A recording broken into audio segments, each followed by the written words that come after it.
Good morning. We will give just a moment to clear the waiting room.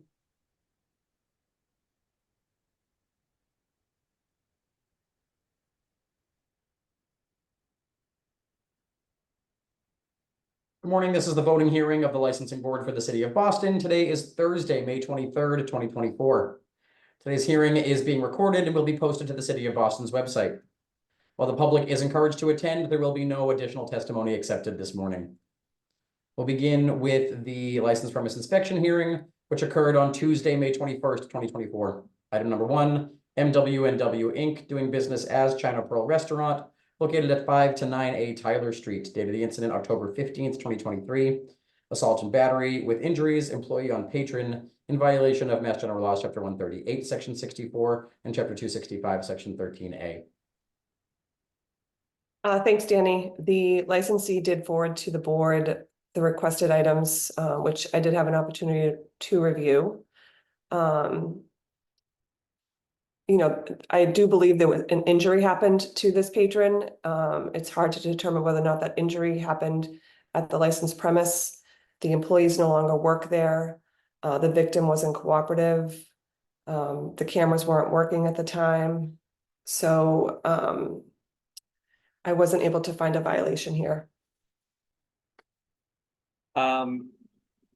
I think after reviewing the internal report that they had, the consistency of that report with what the alleged victim alleged gave me pause. I think it's a very close one here, but I think I was on the side of a violation. And the last factor that brought me over the line was if they had called the police that night, it could have been investigated contemporaneously, and maybe it would have went in their favor. So maybe that I just didn't, in the circumstances, didn't want to give them that benefit of the doubt. I was very slightly over the line. I'm voting for a violation, but it's very close. Commissioner Saxon. The violation is for the injury or for not calling the police? Like what is the actual violation? No, yeah, you're right. It's definitely for the assault and battery. They weren't written up for not calling the police. But what I saw was that during their testimony, there was no mention of him being brought to this back room, but in the report, it was corroborated that he was brought to a back room. So just that kind of factual lining up and that them not addressing it. And, I think one of the points of calling the police in matters like this is that, it can be investigated right at the time. So, I think that just as a matter of credibility, I didn't want to give it to them. So and not calling the police, they could have gained some credibility, but they lost it. That's what I mean.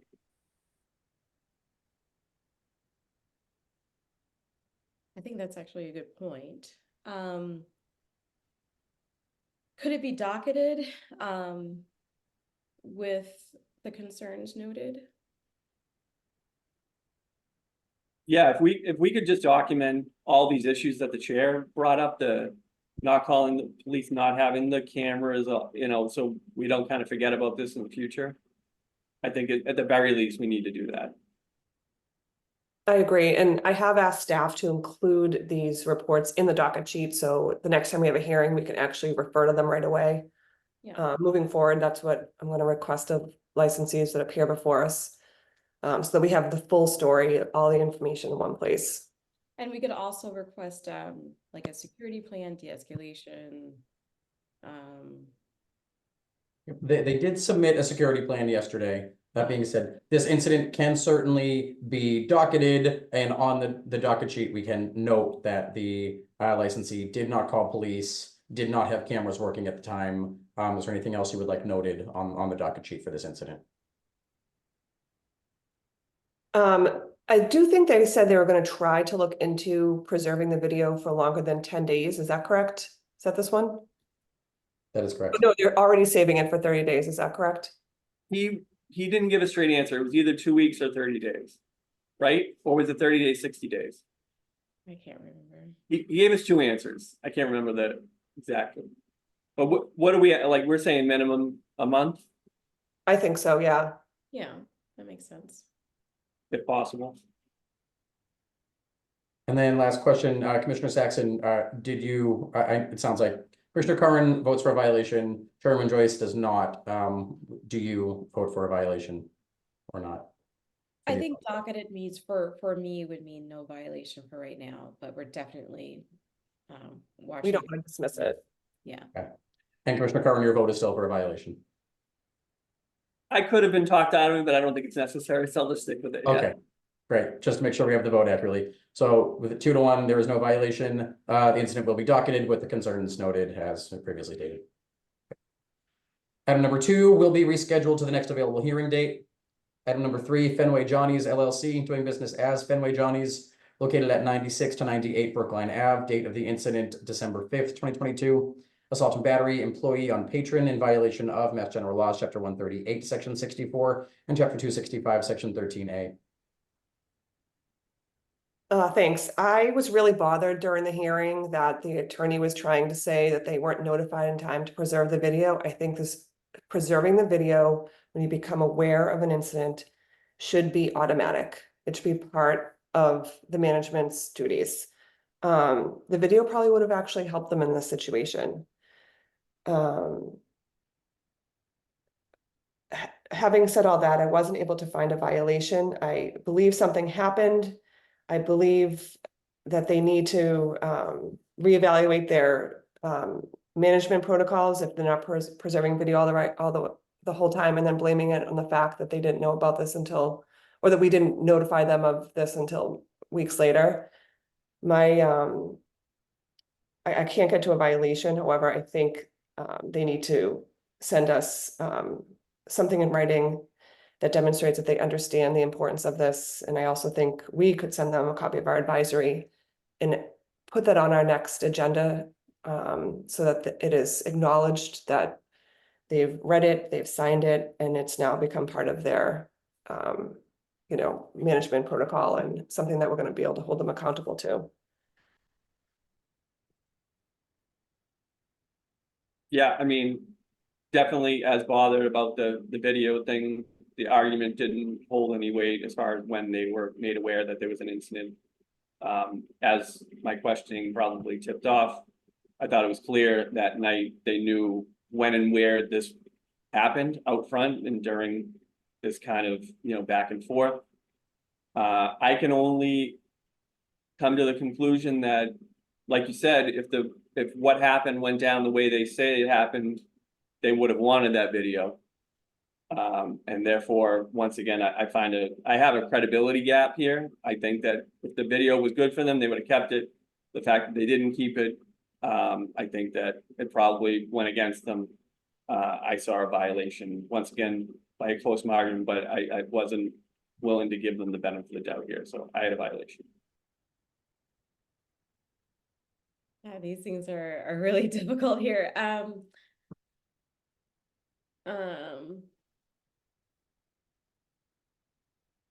mean, yeah, I guess I would just have to be consistent with the way we've been talking about these things. So, if there's no history, in particular, then I can find just to docket this thing. And there are blanket notices about cameras, right? That's And I correct. think this is more than just docketing. I want to send them our advisory and request that they acknowledge that they have read it in writing. Yeah. And we put that on our voting agenda for next month so that it becomes part of their record, not just, I mean, docketing becomes part of their record too, but this to me is, I was not pleased with how their attorney approached this, placing the blame on the board for not, notifying them in time. Right. I agree. So yeah, no violation, docketing, advisory in writing. Yep. So no violation. Commissioner Curran does find a violation. Docket the incident that they did not preserve video, send them a copy of our advisory about cooperating with police and preserving video. And what are we asking them for in return? Acknowledging that they've received it, or do we also want to see in writing their practices regarding preserving video, something like that? What? I want to see in writing their practices. I want that to be part of the record so we can hold them to that the next time they come before us. Okay, so we will send them a copy of our advisory and ask them to acknowledge it and also submit their practices regarding preserving and retention of video. Item number 4, Guzman LLC doing business as Medallo, located at 411 Chelsea Street in East Boston. Date of the incident, October 13th, 2023. Assault and battery with a dangerous weapon, patron on patron, in violation of Mass General Laws, Chapter 138, Section 64, and Chapter 265, Section 15A. I did not see a violation here. I agree. I agree. Item 5, Puente Cleaning Services, Inc., doing business as Villares Columbia, located at 28 Bennington Street in East Boston. Date of the incident, January 1st, 2024. Overcapacity in violation of Mass General Laws, Chapter 138, Section 64, and Board's Rule 1.03J and 1.06A and F. Manager not available on premise in violation of Mass General Laws, Chapter 138, Section 64. Hindering enforcement agents in violation of Mass General Laws, Chapter 138, Section 64, and Board's Rule 1.10A and B. And expired entertainment and common victular licenses in violation of Mass General Laws, Chapter 138, Section 64. Thanks, Danny. I'm going to go a little bit out of order. I'm going to start with the expired licenses. I don't see a violation for those. They had them, they just weren't posted. Manager not available on premise. I don't see a violation there. I think it might have been a communication breakdown. As far as overcapacity, I see a violation. And hindering enforcement agents, they locked the door. Their testimony was it was to prevent people from entering. But I also think when a police officer shows up, every single staff member should be responding properly. So I see a violation for that as well. I agree across the board. As do I. We have an issue here that the licensee has since transferred.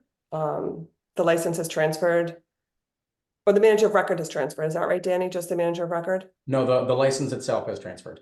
Okay, the license itself is transferred. I just want to note that the parties involved are the same parties that the new ownership is related in the sense that they were managers and staff and related to the previous ownership. So my vote would be to yes. I think their history for overcapacity, actually, we looked this up this morning. The history for overcapacity is over a year ago, February 2023. That's correct. There was a violation for an overcrowding where the board issued a 1-day suspension that was held in abeyance for 6 months and has since expired. The 6 months ran out.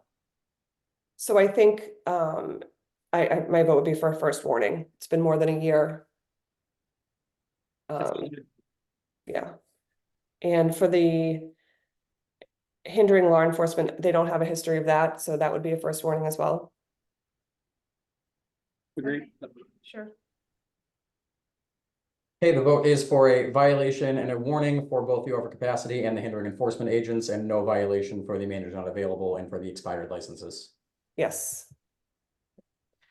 Item number 6, John J. Summers Co. Inc. doing business as Green Dragon Tavern located at 11 Marshall Street. Date of the incident, well, the write-up was March 25th, although the incident itself was March 16th, 2024. Assault and battery, employee on patron on premise in violation of Mass General Laws, Chapter 138, Section 64, and Chapter 265, Section 13A. I see no violation here for this assault and battery, and I want to make a comment that they actually went out and physically found police outside to come in, and they had 2 doormen approach the man and ask him to leave, which I think is good management and good practice, especially on such a big weekend. I see no violation though. Yeah, I had no violation. I agree. And item number 7, same licensee, John J. Summers Co. Inc., doing business as the Green Dragon Tavern located at 11 Marshall Street. Date of the incident, also March 16th, 2024. Overcrowding, 215 found on mechanical count, capacity 149 in violation of Mass General Laws, Chapter 138, Section 64, and Board's Rule 1.03J and 1.06A and F. The testimony was that the licensee had meetings before this weekend with staff to go over these important issues. And when they discovered that they were in violation, they actually let that staff go. That being said, this was no surprise that crowds were going to be this big that weekend. And I find a violation. Given that they have no history at all of this, my vote would be for first warning. I agree. Violation with a warning. Item number 8, Brood Intentions LLC, doing business as The Fourth Wall, located at 228 Tremont Street. Date of the incident, April 6th, 2024. Persons under 21 in possession of alcohol on premise, in violation of Mass General Laws, Chapter 138, Section 34A, 34C, and 64 to 64A. I see a violation, I agree. I agree. and my vote would be for a first warning. Sound good? Yes. Violation with a first warning. Item number 9 was a cancellation hearing. Russian Benevolent Society, doing business as the Crystal Restaurant Garage Room, located at 14 to 20 Linden Street. The licensee was put on notice on November 14th, 2023, that the license was potentially to be canceled due to non-use if it was not cured within 6 months. So here we are, 6 months later, and they have not cured this defect in their license, or I should say that they just don't have a new person and they haven't used the license.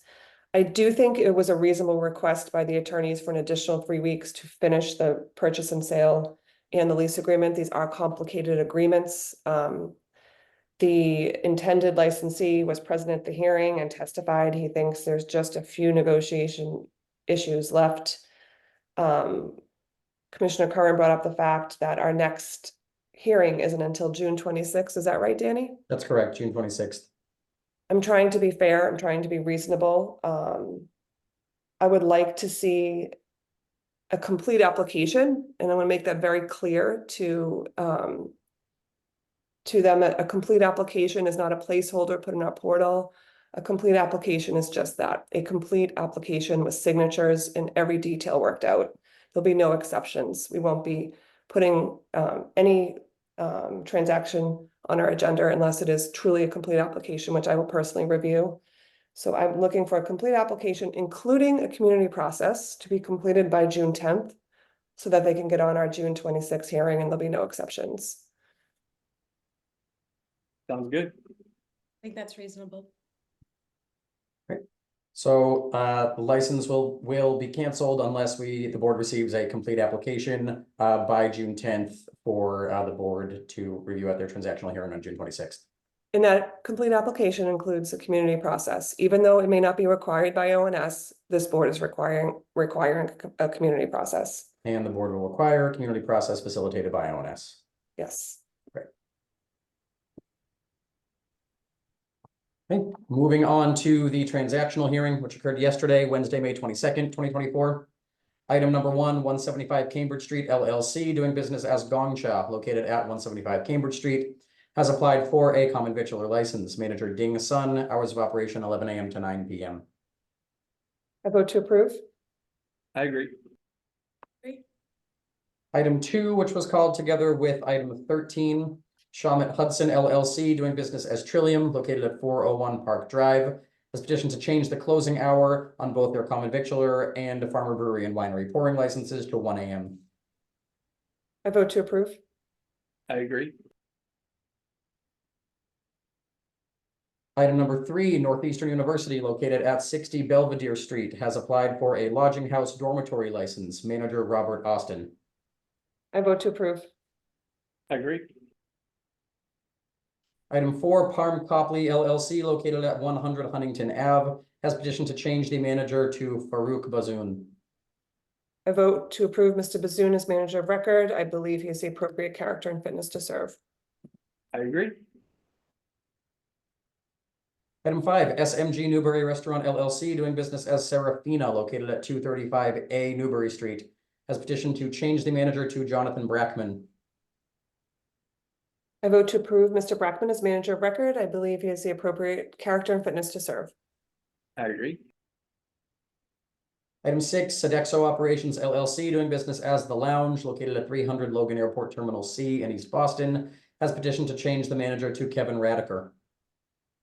I vote to approve Mr. Radiker as manager of record. I believe he has the appropriate character and fitness to serve. I agree. Item 7, Patina Boss LLC, doing business as Banner's Kitchen and Tap, and a hub hall featuring Momo-san Ramen by Morimoto, located at 80 to 82 Causeway Street, has petitioned to change the manager to Dwight Hoover, and has petitioned for a change of officers LLC managers. I vote to approve Mr. Hoover as manager of record. I believe he has the appropriate character of fitness to serve, and I also vote to approve the change of officers and LLC managers. I agree. Item number 8 will be rescheduled to the next available hearing date. Item 9, Newbury Guest House, Inc., doing business as Newbury Guest House, located at 257 to 261 Newbury Street, has petitioned for the approval of a management agreement between Newbury Guest House, Inc. and Le Marie Restaurant LLC. I vote to approve the management agreement. I agree. Item 10, D&D Hospitality LLC, doing business as Publico, located at 11 Dorchester Street in South Boston, has petitioned for a change in ownership interest. I vote to approve the change in ownership interest. I agree. Item 11, Flagship Restaurant Group LLC, doing business as Forcella, located at 33 North Square, has petitioned for a change of LLC managers and for a change in ownership interest. I vote to approve the change in LLC managers and to approve the change in ownership interest. I do as well. Item 12, Arguedas Corporation, located at 30 Bennington Street in East Boston, has petitioned for a change of officers directors, for a change of stock interest, and has petitioned to change the manager to Rigoberto Restrepo. Mr. Restrepo has already been approved as a manager of record by this board, so I vote to approve him again. Happy to hear he's going to be on site 40 to 50 hours a week. Vote to approve as well. Item 13 has already been approved with item 2. Item 14, Locali Inc., doing business as Locali, located at 350 to 352 Hanover Street, has petitioned to amend the description of the licensed business to 1,305 square foot restaurant located on first floor to include kitchen, dining area with seating for 30, storage in kitchen and behind bar. All patron exits entrances are located on Hanover Street. I vote to approve the amended description. I agree. Item 15, Sri Kano Inc., doing business as Jamie's Variety, located at 113 H Street in South Boston, has petitioned to change the category of the licensed business to a retail package store all alcoholic beverages license. This is a establishment that sells groceries. It's like a variety store. It offers different things to the community than just alcohol. The testimony was that, there is a need for expanding their offerings to the neighborhood. There was a ton of support. They've agreed not to sell nips. And I just think it's very important that people understand this. If they decide to expand their footprint of where the alcohol is, they need to notify the board. I do not want to see these variety stores and these markets slowly expanding and becoming full liquor stores. I understand the struggle to sell some of these products that are considered all alcohol in neighborhoods like this for convenience sake. My vote would be to approve. Yeah, I think I second all your thoughts. I think that, especially in the light of like no opposition, we should prove it, but we should definitely scrutinize the situation. So Yeah. I agree on all counts. I agree. And I will say I was not intending to vote this way yesterday afternoon because there was no support submitted to the board, but the overwhelming amount of support that we did receive in the last day was very persuasive. Right. Were there any conditions? I think it was like no nips. No nips. Right. And I want the condition that they need to, if they intend to expand their floor plan, they have to come back to the board for approval. They also agreed to no singles. Do you want that? Yes. As well? Yes, please. So granted with the condition of no nips, no singles, and also no expansion or to the amount of floor space dedicated to alcohol or change in floor plan without board approval. Yes. Item 16, PQT Inc., doing business as Green Gardens Liquor and Deli, located at 35 West Milton Street in Hyde Park. This is a transfer that was previously approved by the board. However, what the board had not approved was a pledge to PQT Inc. I vote to approve the pledge. I vote to approve as well. Item 17, Qdoba Restaurant Corporation, doing business as Qdoba Mexican Eats, located at 17 to 23 Forsyth Street, has petitioned to transfer the license and the location to Evergreen Eatery Inc., doing business as Evergreen Eatery and Cafe, located at 154 Green Street in Jamaica Plain. Phil Paik, manager, closing hour 10 p.m. inside and outside. Has also petitioned to change the classification of its license to a wine, small beverages, and liqueurs license. And has petitioned to remove conditions including no bar, alcohol service with food only, and patio to be staffed at all times. Thanks, Danny. I vote to approve the transfer, the change in classification, Mr. Paik is manager of record, and to remove the conditions. I agree on all counts. I agree. Item 18, Work Hub Boston LLC, doing business as the substation located at 4228 Washington Street in Roslindale, has applied for a general on-premise all alcoholic beverages license. Manager Adam Rogoff, closing time 11 p.m. I believe the applicant was able to demonstrate public need for a general on-premise all alcohol license at this location. It's very unique. It's a community space that has been very successful. They have been utilizing our one-day licenses for quite some time now. Should an all alcohol beverage license become available for which they qualify, my vote would be to approve. I agree. I agree. And Mr. Rogoff is manager of record. Granting pending the availability of a license for which they qualify. Item number 19, Yanera Supermarket Inc., located at 260 East 8th Street in South Boston, has petitioned to change the category of the licensed business to a retail package store all alcoholic beverages license. Similar to the one that we had earlier in the agenda, they've agreed not to sell nips. They already sell singles, so I'm happy that they are at least willing to not sell nips. This is another example of a variety store or that sells groceries and stuff and offers those amenities to the community. They're looking to expand what they offer to the neighborhood. My vote would be to approve with the condition that they have no nips. And wouldn't we add the no changing the floor space without Yes, approval? thank you. Thank you, Commissioner Curran. Yes, you. I agree. Granted with the conditions of no nips and no increase to the floor space dedicated to alcohol or changes in floor plan without board approval.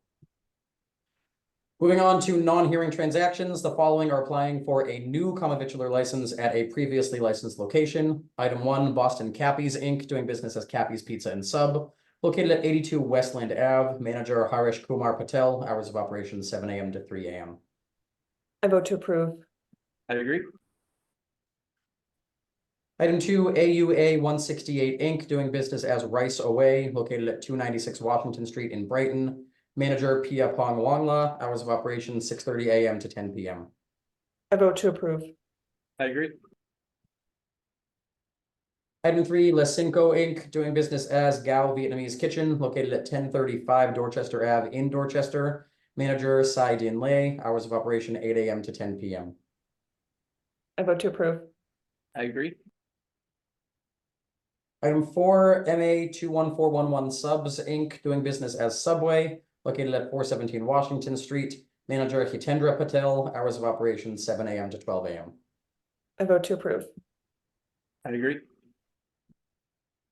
Item 5, Sammy Carlos Delicatessen and Catering Inc., doing business as Sammy Carlos Delicatessen and Catering, located at 567 Bennington Street in East Boston. Manager Stephen Shire, hours of operation 7 a.m. to 11 p.m. I vote to approve. I agree. Item 6, Land of Beer Mass LLC, doing business as Gongcha, located at 700 Atlantic Ave. This is within South Station. Manager Mohammed Sadiq, hours of operation 8 a.m. to 8 p.m. I vote to approve. I agree. Item 7, Goldberg Food Enterprises LLC, doing business as How's Your Meat, located at 5272 Washington Street in West Roxbury. Manager Stephen Goldberg, hours of operation 8 a.m. to 10 p.m. I vote to approve. I agree. I agree. Item 8, Shea Tata LLC, doing business as Shea Tata Restaurant, located at 630 Hyde Park Ave in Roslindale. Manager Gertha Pierre, hours of operation 7 a.m. to 11 p.m. I vote to approve. I agree. Item 9, Dorchester Hot Chicken Inc., doing business as Boston Fried Chicken, located at 105 Bowden Ave in Dorchester. Manager is Zafar Ali. Hours of operation 10 a.m. to 11 p.m. I vote to approve. I agree. I agree. Item 10, Apex Dumpling Kitchen LLC, doing business as Dumpling Kitchen, located at 79 River Street in Mattapan. Manager Wen Yan. Hours of operation 11:30 a.m. to 11 p.m. Vote to approve. I agree. And item 11, Los Compadres Taqueria Inc., doing business as Taqueria Los Compadres Mexican Food, located at 26 Province Street. Manager Lady Lopera. Hours of operation 10 a.m. to 11 p.m. I vote to approve. I agree. Following have applied to make changes to their existing common victular license. Item 194 Shirley Street Boss LLC, doing business as South Boston Bites, has petitioned to change the DBA to Roxbury's New Market Food Hub. I vote to approve. I agree. Agree. Item 2, Jaffray Corporation, doing business as El Rinconcito, located at 226 Sumner Street in East Boston, has petitioned to change the manager to Marcela Monera. I vote to approve. I agree. Agree. Item 3, Monumental Market Group LLC, doing business as Monumental Market, located at 36 South Street in Jamaica Plain, has petitioned to change the ownership interest to Kelsey Munger 100%. This is a buyout of the other 50% partner. I vote to approve. I agree. And item 4, Anna Mo LLC, doing business as Cafe Quattro, located at 817 Harrison Ave in Roxbury, has petitioned to change the operating hours to Monday through Thursday, 7 a.m. to 10 p.m., Friday to Saturday, 7 a.m. to 11 p.m., and Sunday, 7 a.m. to 9 p.m. I vote to approve. I agree. I agree. Following is applied to make changes to their existing dormitory license. She Sam Fenway Alumni Corporation, doing business as MIT, located at 34 Fenway, has applied for a change of capacity to 26 residents. This matches new certificates from ISD. I vote to approve. I agree. I agree. And the following have applied to make changes to existing lodging house licenses. Item 1, 284 Hexagon LLC, doing business as number 284, located at 284 Commonwealth Ave, has applied to change the manager to Yvonne Canella. I vote to approve. I agree. Great. And item 2, Caritas Communities Inc., doing business as 28 Mount Pleasant Ave, located at 28 Mount Pleasant Ave in Roxbury, has applied to change the manager to Thomas Nee. I vote to approve. I agree. Great. We have one application for a one-day amendment. Not Brighton Taproom LLC, doing business as Not Brighton Taproom, located at 1420 to 1440 Soldiers Field Road in Brighton, has applied to include a beer festival and a separate adjacent indoor space on June 8th from 11 a.m. to 11 p.m. I vote to approve. I agree. The board has before them a list of applications for special one-day alcoholic beverages licenses, which have been administratively reviewed by staff and approved by the board. Okay. And there is nothing on old and new business. Those are all of the items before the board for today. So that will adjourn this voting hearing. Thank you. Thank you. Thank you all. Thank you.